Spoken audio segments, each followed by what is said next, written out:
Pemirsa, untuk menjaga keandalan pasokan listrik selama bulan suci Ramadan, PLN Unit Layanan Pelanggan Telanai Pura terus memperkuat penerapan budaya keselamatan dan kesehatan kerja atau K3 dalam setiap aktivitas operasional.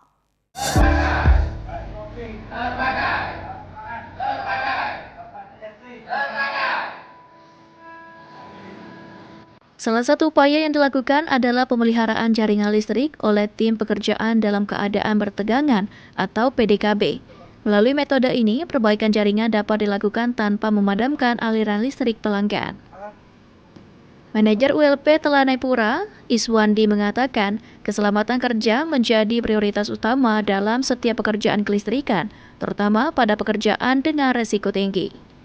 Menurutnya, dengan disiplin menerapkan standar K3, seluruh personil dapat bekerja dengan aman sekaligus memastikan pasokan listrik kepada masyarakat tetap andal, khususnya selama Ramadan.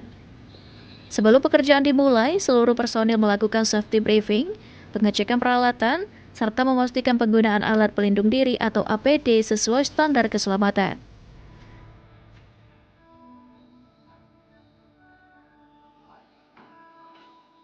Keandalan layanan ini juga dirasakan oleh masyarakat. Salah seorang warga Telanai Pura mengaku terbantu karena pekerjaan pemeliharaan jaringan dapat dilakukan tanpa memadamkan listrik, sehingga aktivitas rumah tangga maupun usaha tetap berjalan. Melalui penguatan budaya K3 serta dukungan tim teknis yang kompeten, PLN berkomitmen terus menghadirkan layanan listrik yang aman dan andal bagi masyarakat selama bulan Ramadan.